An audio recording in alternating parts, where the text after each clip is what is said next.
So, ayan nga guys, ang aking vlog for today, ayan, medyo not feeling well ako dyan dahil after ng 2 months vacation ko sa Pilipinas, sakto pagbalik ko dito naman sa Saudi, dito sa amo ko, nagkasakit naman ako guys dahil yung flight ko noong October 3 talagang may bagyo nun, lakas ng bagyo.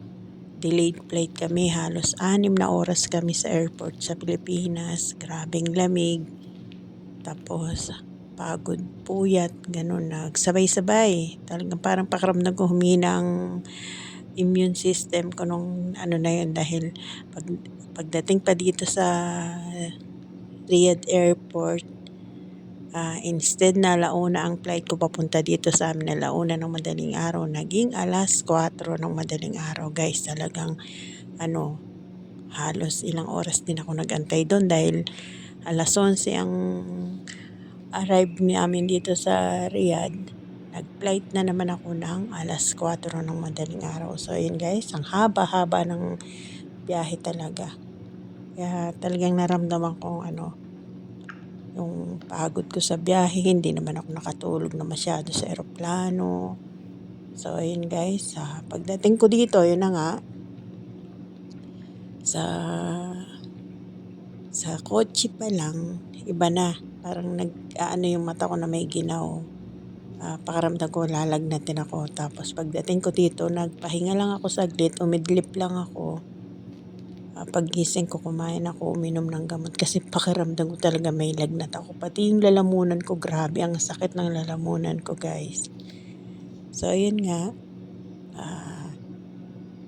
kinabukasan, na talaga dahil naipon ng trabaho dito sa bahay dahil on call lang ang kinukuha nila guys.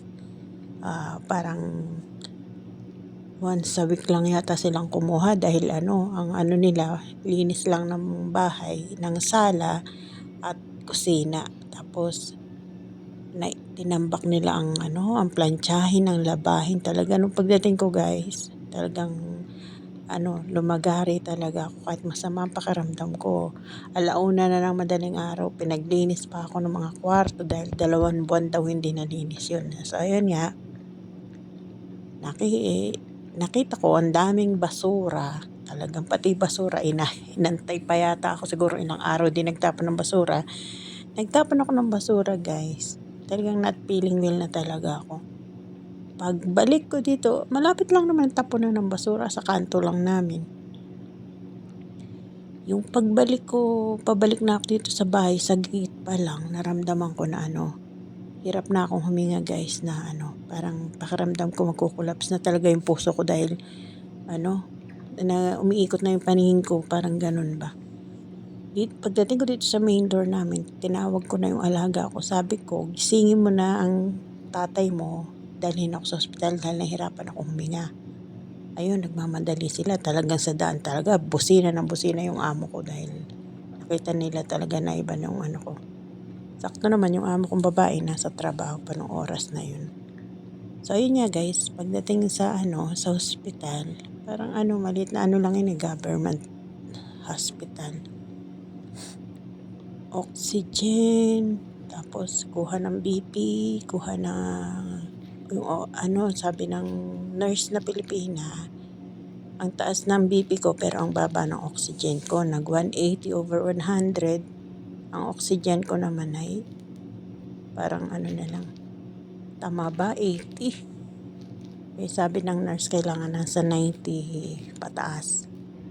Kaya yun, dinala ako sa emergency room, oxygen, tapos yun nga, nebulize, yun ang para lumuwag daw yung ubo ko.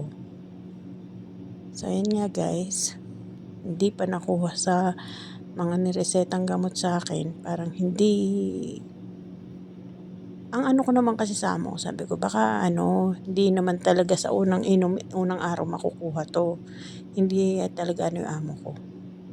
Pinagayak na naman ako. Sabi niya, may bayad na raw ako dadalhin. Ibig sabihin sa private hospital na. Ay, naisip ko dahil hirap naman din talaga ako sa ubo ko. Hindi ako pinatutulog. Pumayag na ako, sabi ko, bahala na. Kaltasin na lang nila sa sweldo ko yung gagastusin ko sa ospital. So ayun nga guys, inano na naman ako ng doktor, sabi niya, "Nagme-maintenance ka ba?" Sabing gano'n sa hypertension. Sabi ko, "Wala akong iniinom na kahit anong gamot." Sabi kong gano'n. Ang ano nga ng doktor, observe na naman. Ayun nga, tapos dinextrose ako. Hindi ko naman alam kung di ko natanong kung ano yung gamot na inilagay na yun sa dextrose na ayun nga, na parang gumaan naman yung ubo ko dahil lang dinadaing ko naman ang inano ko sa doktor talaga. Yung ubo ko grabe higpit. Sabi ko parang natuyo yung ubo, gano'n. Sabi ko, so ayun nga, na observe na naman. Sabi, "'Pag naubos tong gamot mo na 'to, bumalik ka." Sabing gano'n. Kasi pang 1 week yung antibiotics, tapos sa ubo, yung tawag do'n, may ini-spray pa, hindi ko alam kung ano 'yun. So ayun nga guys, sabi ko nga ang hirap pala ng ganito, kung kailang kakabalik ko lang. Sabi ko sana kung nagkasakit ako, okey lang kung hindi pa ako nakakabalik, parang maano pa sa kasi dito kahit na hindi ka inoobliga sa trabaho, nahihiya din ako na kahit paano kumikilos din ako, kahit na inaano ng amo kong lalaki na magpahinga lang, gumagawa pa rin ako, yung lang, puro order ang pagkain nila nung na yun, dahil hindi ko naman talaga magluto, hinihingal ako. Grabe, grabe guys yung nangyari sa akin na 'to. Pero pasalamat pa rin ako hindi nauwi ng pneumonia. Kasi ang inaano ng doktor, kung ikaw mataas pa ang balik-balik yung lagnat mo, iko-confine ka, sabi ng doktor. Pero yun nga guys, pasalamat pa rin ako na nakuha sa sa gamot, yung nawala yung hingal, parang gano'n. Nahirapan akong huminga, gano'n ang sabi ng doktor sa akin, parang nagkaroon ako ng lung infection dahil yung ubo ko iba nga. Pero ayun, salamat naman at nakuha do'n sa antibiotics na binigay. Tapos yung in-inject sa akin na inilagay nga sa dextrose, hindi ko naman natanong ako, para siguro para na rin sa yun, para yung nahirapan akong huminga, parang gano'n. So yun nga guys, ito ang aking vlog for today sa aking pagbabalik after 2 months. Ayan. So yun guys, thank you so much. Ito lang ang aking vlog for today. Ingat po tayong lahat. Bye-bye.